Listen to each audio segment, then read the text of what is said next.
भारत की एक बड़ी कूटनीतिक जीत सीज फायर को माना जा रहा है। और इस समय की बड़ी खबर बता दें आपको, भारत पाक सीज फायर के बाद पीएम मोदी की जो पहली बैठक है वो हो गई है। 7 लोक कल्याण मार्ग पर पीएम मोदी की अहम बैठक। आपको बताते चले, लगातार जो बैठकों का दौर था वो जारी था। ऑपरेशन सिंदूर के पहले की बात करें या बाद की, बैठक में रक्षा मंत्री राजनाथ सिंह और एनएसए अजीत डोभाल भी मौजूद हैं। बैठक में सीडीएस और तीनों सेनाओं के प्रमुख भी शामिल हैं। इस समय की बड़ी अपडेट, बड़ी खबर, पीएम मोदी के साथ जो बैठक है वो चल रही है। भारत पाक सीज फायर के बाद ये पहली बैठक है।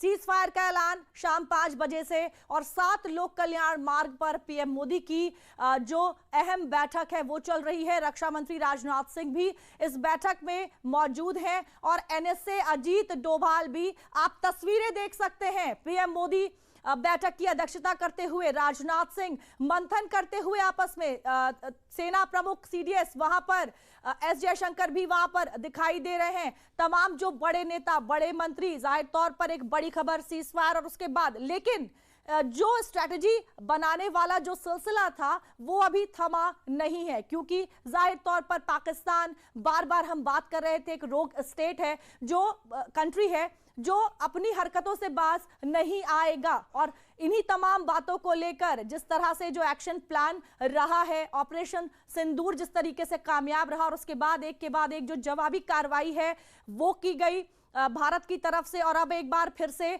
जो बैठक है, पहली बैठक सीज फायर के बाद, पीएम मोदी देखिए बातचीत करते हुए, वहां पर रक्षा मंत्री राजनाथ सिंह भी मौजूद हैं, सेना के जो चीफ हैं वो भी वहां पर दिखाई दे रहे हैं, एस जयशंकर विदेश मंत्री वो भी तस्वीरों में हमें दिखाई दे रहे हैं, किस तरह से बातचीत करते हुए, मंथन करते हुए। एक बड़ी, बेहद अहम तस्वीर कह सकते हैं, क्योंकि अब सीज फायर का ऐलान हो गया है, लेकिन आगे 12 तारीख को एक बार फिर से जो बातचीत है वो होगी सीज फायर को लेकर। महज 72 घंटों में जो पाकिस्तान है, किस तरीके से देखिए एक के बाद एक जो जवाबी कार्रवाई है वो की गई। तमाम जो बड़े आतंकी अड्डे थे उनको पूरी तरह से निस्तनाबूद कर दिया गया।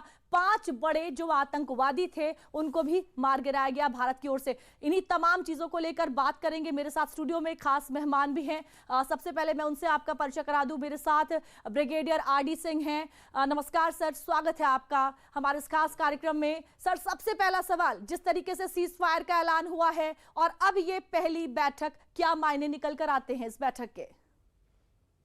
जैसे आपने कहा दीप्ति कि पाकिस्तान के डीजीएमओ ने फ़ोन किया भारत के डीजीएमओ को और सीज फायर के लिए रिक्वेस्ट किया, तो इससे बड़ा क्लियर हो गया है कि जैसे आपने कहा पाकिस्तान ने घुटने टेक दिए तो टेक दिए।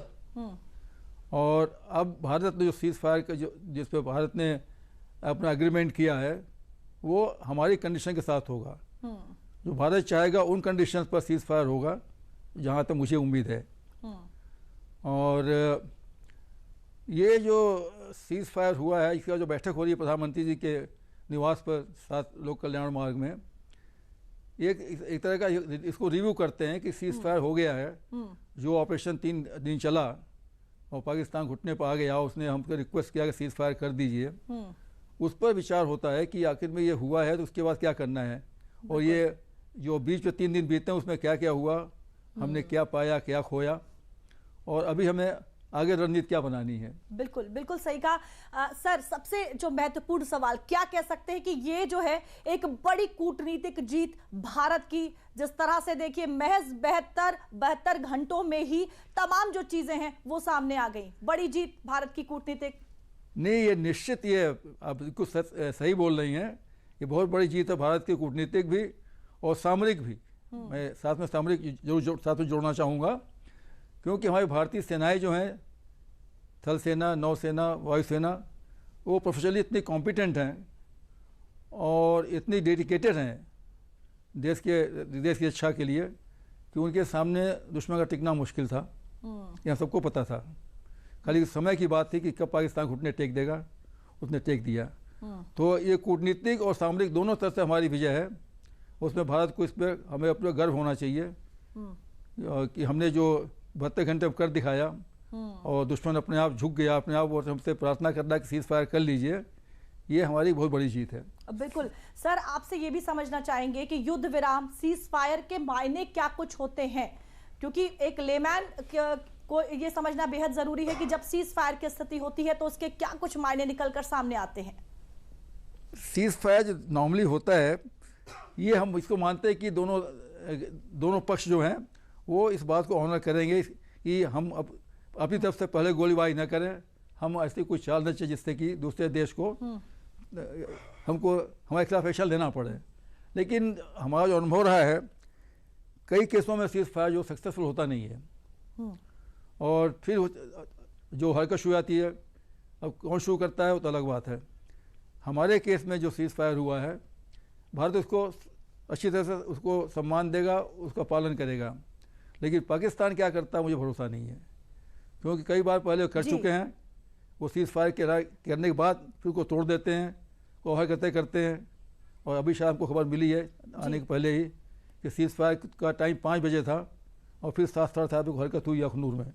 बिल्कुल। तो पाकिस्तान का विश्वास करना थोड़ा मुश्किल काम है। लेकिन अभी जो है परिस्थिति, सीज फायर हो गया है, हम उसको ये उम्मीद करते हैं कि इसको दोनों पक्ष पालन करेंगे। और जैसा पता है आपको कि 12 मई को फिर बात होगी दोनों डीजीएमओ की जी। पाकिस्तान और भारतवर्ष के डीजीएमओ बात करेंगे, उसके बाद क्या बातें होंगी, क्या सामने आएगा, उससे हमको पता चल जाएगा कि कंडीशन क्या क्या रखी गई और क्या होना है। बिल्कुल सर, एक बात हम अभी पिछले अपने जो हमारी डिबेट्स थी उसमें भी लगातार अभी ये बात कर रहे थे सीज फायर की घोषणा होने के बाद की, जो हमारे एक्सपर्ट्स थे बता रहे थे कि भरोसा करने की अभी ज्यादा जरूरत नहीं है, वरना एक बार फिर से 1971 में जिस तरह से धोखा मिला था, चूकना नहीं है, अलर्ट रहना है, सतर्क रहना। इससे क्या समझ सकते हैं? अभी सीज फायर का ऐलान हो गया है, बावजूद इसके अगर हम अभी जो रियल सिचुएशन है उसकी बात करें। ऐसा दीप्ति, मैंने तो देखा है 65 वॉर भी देखा है जी, 71 भी देखा है, 99 कारगिल भी देखा है जी, और उसके बाद 47 में जो हुआ था, जो मवाली आए थे पाकिस्तान से जी, उसको पढ़ा मैंने, देखा तो नहीं था। खैर, हमारा अनुभव यह है कि चाहे 47 हो, चाहे 65 हो, चाहे 71 हो, चाहे 99 का कारगिल हो, पाकिस्तान भरोसे लायक नहीं है। क्योंकि वो कहता कुछ और करता कुछ और है। उनकी मजबूरी है। उस देश में जो सेना चाहती है उनको करना पड़ता है। जो वहाँ पॉलिटिशियंस हैं उनका कोई अपना देश के ऊपर होल्ड है नहीं, तो जो सेना चाहेगी उनको करना पड़ता है, चाहे वो उससे खुश हो चाहे नाराज हो। हमारे देश में क्या है कि जो हमारे पॉलिटिकल डिस्पेंशन है वो डिसीजन करता है कि देश में क्या करना है क्या नहीं करना है। हमारी सेना उसको हमेशा फॉलो करती है, कि हमारी सेना जो बिल्कुल खाली प्रोफेशनल है, डेडिकेटेड है, कोई उसको पॉलिटिक्स मतलब नहीं है। जबकि पाकिस्तान में क्या है कि पॉलिटिशियन जो है उनका ज़्यादा होल्ड नहीं है, जो सेना चाहेगी उनको करना पड़ता है वही बात। तो अब क्या करते हैं, हमें ज़्यादा विश्वास तो नहीं है पाकिस्तान के ऊपर, लेकिन देखिए सामने क्या आता है, पता चल जाएगा आपको। बिल्कुल बिल्कुल सही कहा आपने कि सामने क्या आएगा पता चल जाएगा।